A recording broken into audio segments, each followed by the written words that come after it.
안녕하세요. 책으로 공부하는 미래 시청자 여러분. 저는 채널 운영자 신진상입니다. 오늘은 페이스북 얘기를 할 거예요. 미래를 얘기할 때 미국의 빅테크 혹은 플랫폼 기업을 얘기를 빼놓을 수 없잖아요. 이제 페이스북이 있겠고, 애플이 있겠고, 구글이 있겠고, 아마존이 있을 텐데 저는 그 중에서 페이스북을 좀 더 주목해야 된다고 생각해요. 왜냐하면 이제 네 기업 중에서 가장 주식이 저평가되어 있고, 그죠? 그리고 성장에 대해서는 또 극단적인 시각이 엇갈리고 있는 성장할 가능성에 대해서는 그 기업이거든요. 그래서 좀 연구를 해볼 만한 가치가 있다고 생각해서 책을 골랐고요. 메타 페이스북이라는 책입니다. 원제는 그냥 페이스북 더 인사이드 스토리고 이제 스티븐 랩이라는 미국의 IT 저널리스트가 썼는데 이제 그 책에 대해서 좀 리뷰를 해보고 그리고 경쟁력과 그리고 미래 가능성을 탐구해보고 이건 책 내용입니다. 그리고 저의 어떤 의견도 많이 달았습니다. 그리고 책 공미의 평가 이런 순서로 진행합니다. 저는 이런 사람이고요.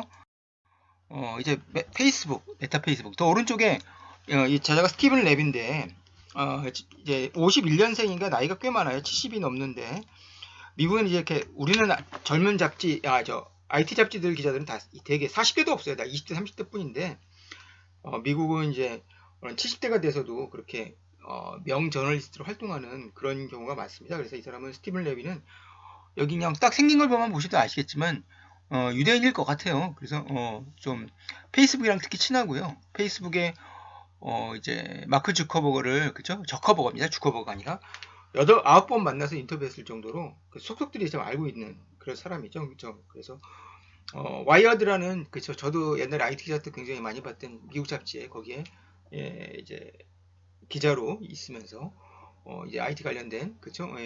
책을 쓰는 사람입니다. 스티븐 레비. 제가 레비가 라는 성이 프리모 레비라는 이탈리아 유명한 화학자 겸 소설가가 있잖아요.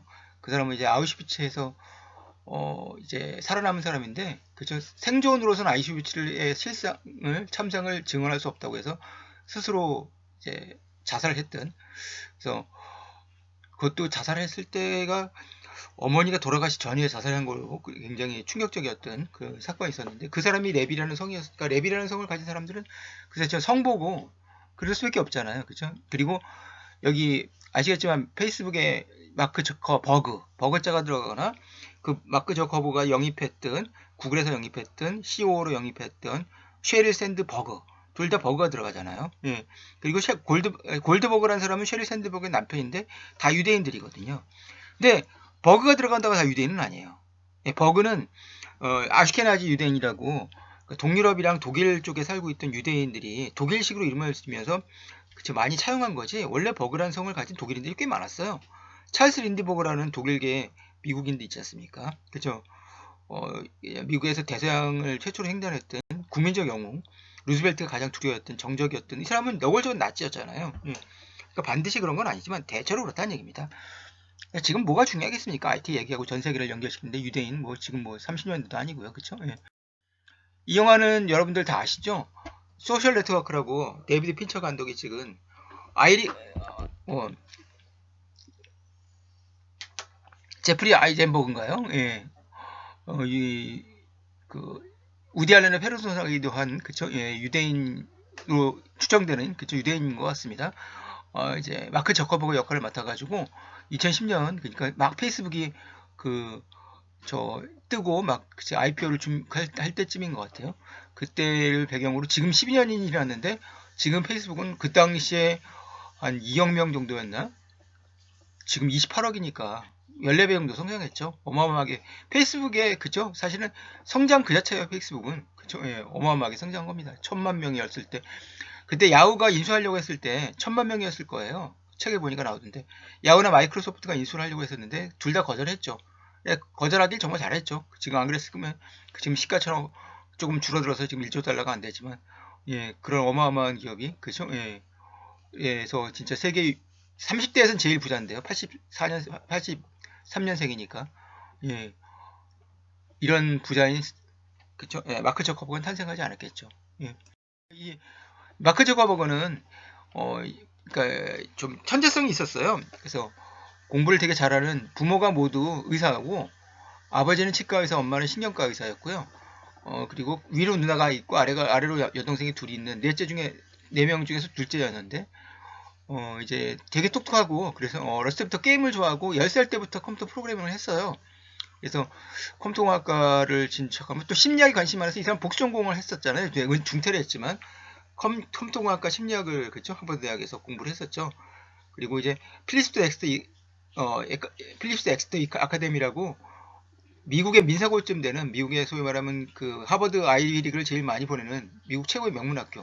우리나라에서도 서울대 자유전공학부에 제 지원자를 한번 봤어요. 합격을 했더라고요. 예, 해외 고등학교에서 필립스 덱스터 정도면은 무조건 뽑아주는 것 같아요. 서울대 자유전공학부는. 그쵸? 예. 그 아이비리그를 안 가고 서울대 간다는 거니까 왜 안 뽑아주겠습니까? 그리고 부자라는 증거인데. 예. 거기 나왔습니다. 그러니까 아주 부잣집에서 태어난 거고요. 어렸을 때 펜싱을 했으니까 예.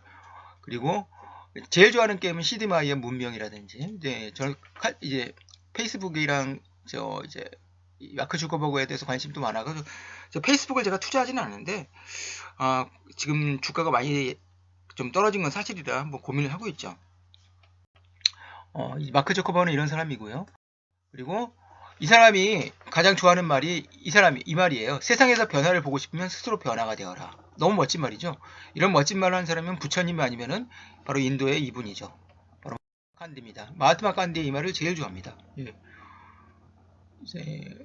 책도 많이 읽고 그리고 SF 소설들도 굉장히 많이 읽고 그랬던 사람이에요. 그쵸? 그래. 근데 어떤 간디나 링컨의 말을 되게 좋아하는데 링컨의 말을 또 이제 기조연설에서 인용도 하고 했잖아요. 그렇게 이런 세계적인 CEO들은 공통적으로 책을 많이 좋아한다는 그런 특징들이 있는 것 같아요. 이 사람이 이 예쁘게 생긴 여자가 셰릴 샌드버그라고 이제 페브리스북의 2인자인데 이 여자는 하버드대를 나오고 하버드 MBA까지 했어요. 그래서 하버드대 경제학과를 나왔는데 로렌스 썸머스라고 하버드대 총장까지 했던 경제학자가 있잖아요. 그 사람이 이제 클린턴 정부 때 이제 재무부 장관이 되지 않습니까? 그래서 이제 그 사람의 이제 비서로 들어가서 정계 활동을 하고 그리고 구글에서 에리 슈미트가 불러가지고 구글에서 하다가 2007년에 당시 구글에 비하면 아무것도 아니었던 페이스북에 그쵸? 예, 라는 그 미래를 보고 달려들어서 지금의 페이스북을 만들고 있죠. 쉽게 말하면 공동대표까지는 아니지만 2인자는 확실해요. 예, 셰릴 샌드버그는. 예. 예, 나이는 이제 주커보다 한 10살 이상 위고 예. 얼마 전에 남편이 죽었다고 하더라고요. 예, 남편이랑 관계가 사이가 되게 좋았는데 전형적인 유대인 미인이라고 생각이 들고요. 예. 그리고 페이스북에 오늘날 만든 것을 한번 압축하자면 저 두 가지를 생각해요. 사람들이 좋아요를 통해서 지금은 구글도 좋아요가 있고 이제 카카오톡의 브런치도 좋아요가 있고 그쵸? 예, 네이버에 그쵸? 예, 블로그에도 좋아요가 있지만 구글은 처음 시작한 건 저거잖아요. 이게 그죠? 사람들이 중독하게 만들어서 좋아요만 보고서 그쵸? 알고리즘은 그 사람의 어떤 성향이나 이런 걸 파악을 해서 저걸 합니다. 지금 말하면 철저한 타겟 마케팅을 해서 아주 광고 효과를 높일 수 있는. 그래서 그것 때문에 페이스북이 어떤 고객 정보를 어떻게 뺏어간다는 소문들이 있고, 그래서 애플에서 앱을 그쵸? 예, 이제 삭제하느니 뭐 하느니 그래서 애플이랑 갈등이 많았잖아요. 그래서 예.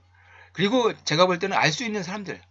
그럼 정말 제가 알 수 있는 사람들을 고르는데 정말 저는 예를 들어서 이런 거예요. 저는 IT 기자를 하고 교육계로 오면서 IT 기자 시절에 만났던 사람들 대부분을 인맥이 끊겼는데 그 이름들이 어떻게 알고 다 이렇게 그 친구 추천 뭐냐 그리고 알 수 있는 사람들 목록을 떠서 그 사람들과 오랜만에 이렇게 이제 온라인상으로 그쵸 예, 소통한 적이 있었는데 그게 굉장히 매력적이었던 것 같아요. 근데 재밌는 게 저는 정말 이게 알고리즘이 정말 대단한 거 좀 끔찍할 수도 있다고 생각하는데 이게 사례예요 실제.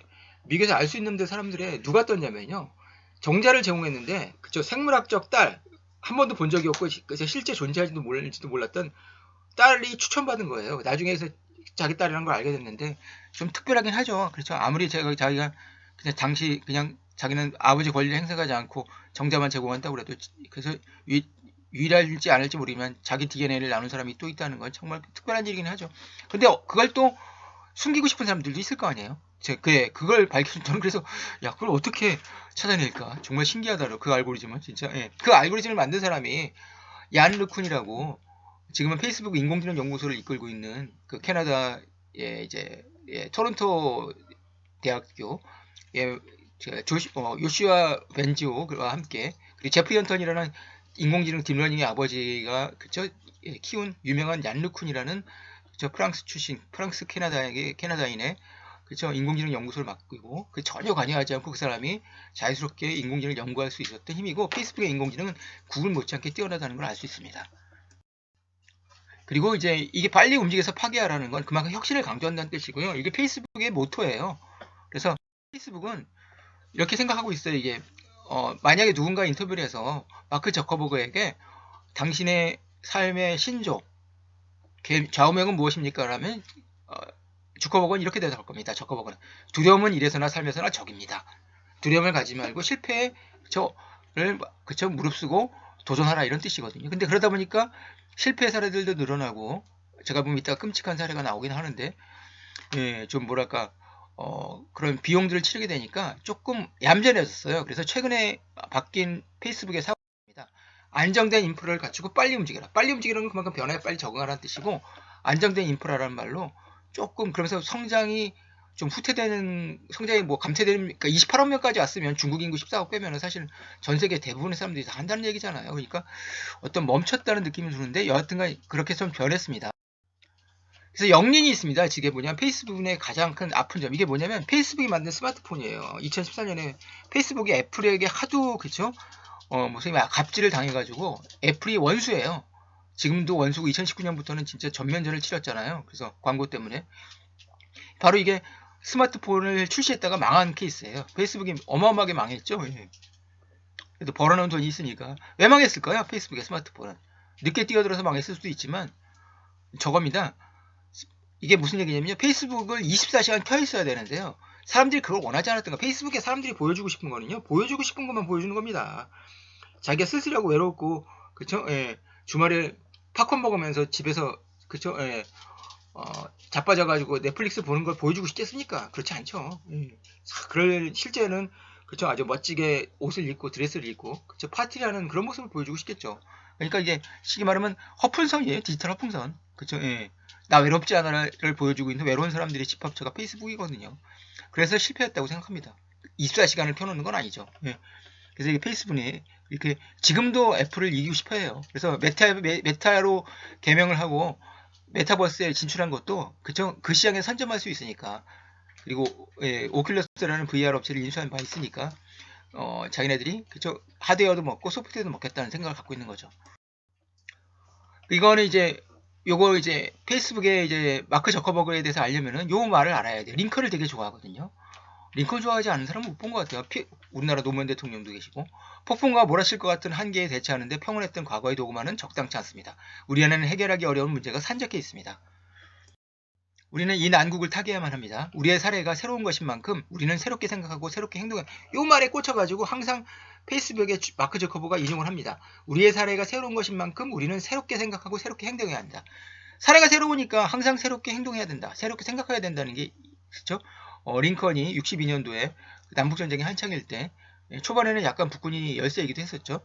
그 위기의 상황에서 했던, 결국 위기가 기회라는 얘기랑 똑같은 얘기예요. 그죠? 이거를 마크 주커버가 제일 좋아하는 거고요.